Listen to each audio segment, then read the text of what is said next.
झारखंड विधानसभा में एक बार फिर 1932 का खतियान पारित हो गया है। विधानसभा के शीतकालीन सत्र के दौरान बुधवार को झारखंड के वित्त मंत्री डॉक्टर रामेश्वर उरांव ने 1932 के खतियान पर आधारित स्थानीय नीति बिल खतियान आधारित झारखंडी पहचान से संबंधित विधेयक को सदन के पटल रखा।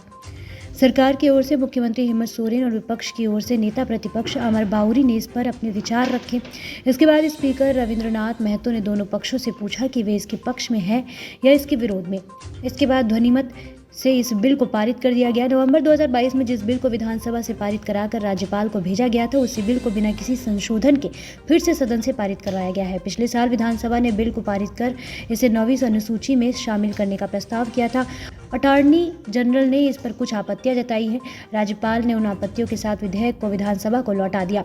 इस विधेयक में बिना कोई संशोधन किए उसे फिर से पारित कर दिया है। पिछले साल पारित विधेयक में नियोजन में प्राथमिकता के मामले में आपत्ति जताई गई थी और संवैधानिक प्रावधान के अनुरूप नहीं बताया गया था।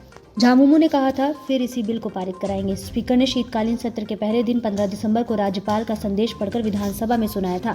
इसके बाद विधेयक की पुरानी कॉपी विधायकों के बीच वितरित की गई थी। इसके बाद ही सरकार ने संकेत दिए कि विधेयक को फिर से उसी रूप में सदन में पारित किया जाएगा। झारखंड मुक्ति मोर्चा के मुख्य प्रवक्ता सुप्रियो भट्टाचार्य ने बाकायदा प्रेस कॉन्फ्रेंस करके कहा था कि 1932 के खतियान आधारित विधेयक को फिर से सदन के पटल पर रखा जाए और उसे पारित कराया जाए। इस बिल को आज पारित कर दिया गया। आदिवासी और मूलवासी की पहचान से जुड़ा है 1932 का खतियान। राज्यपाल के संदेश के आलोक में स्थानीयता को परिभाषित करने से जुड़े विधेयक पर चर्चा करते हुए मुख्यमंत्री हेमंत सोरेन ने कहा कि 1932 खतियान आधारित स्थानीयता इस राज्य के करोड़ों आदिवासी और मूलवासी की अस्मिता एवं पहचान जुड़ी हुई है। यह उनकी बहुप्रतीक्षित मांग है। उनकी भावना एवं आकांक्षा के अनुरूप पिछले वर्ष 11 नवंबर को इस सदन ने ध्वनिमत से पारित कर इसे माननीय राज्यपाल के पास स्वीकृति के लिए भेजा था।